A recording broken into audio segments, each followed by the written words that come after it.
Bonjour et bienvenue dans votre journal du 2 février 2024. À la une cette semaine, la contestation continue chez les agriculteurs qui ont lancé un blocus de Paris pour faire entendre leurs revendications. Tout de suite, notre envoyé sur place. Bah écoutez, ça marche pas.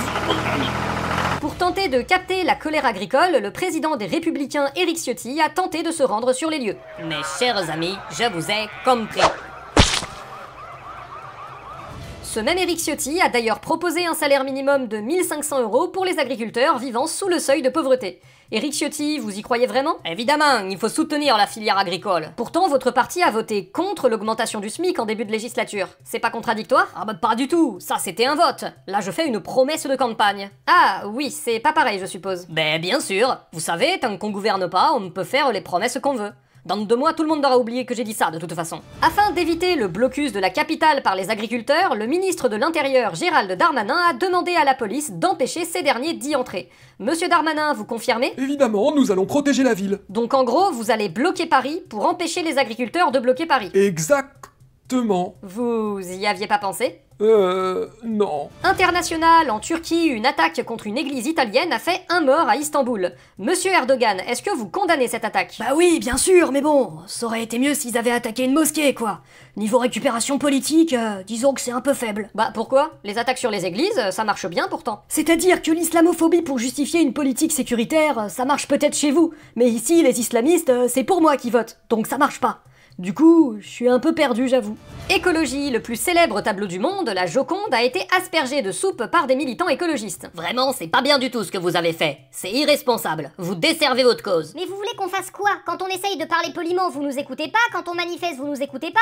C'est quoi qui sert notre cause, en fait? Bah... Alors, si je puis me permettre, les agriculteurs ont fait exploser des bâtiments et brûler des préfectures et le gouvernement a pas eu de soucis avec ça. Ah sérieux, on a le droit? Hein? Non mais c'est pas pareil, c'est... Ok, c'est parfait. Merci, monsieur le président. On va faire des attentats maintenant. Bah bravo, ça vous amuse de leur donner des idées? J'essayais de les niquer, là. Bah sinon, vous pouvez donner des débouchés politiques à leurs revendications, non? Oh là là, je préfère encore des attentats, hein.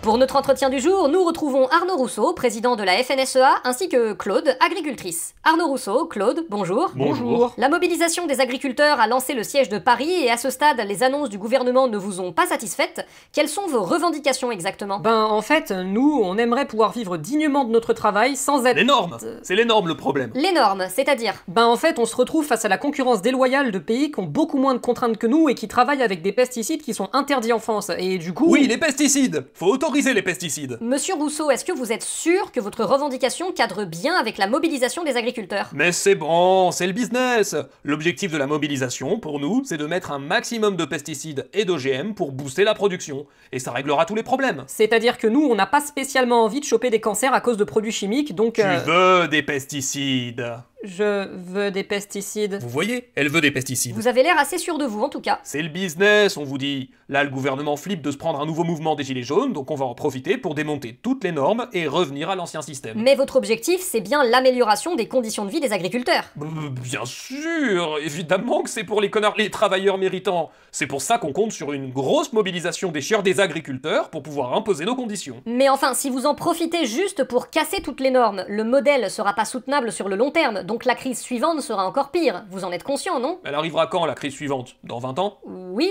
peut-être. Eh ben on fait un plan de développement sur 20 ans. Vous croyez que je serai encore là à ce moment-là? Sans doute que non. Voilà, donc vous poserez la question à mon successeur. Et au train où vont les événements, d'ici 20 ans, pas dit qu'il reste grand-chose. Bonne soirée!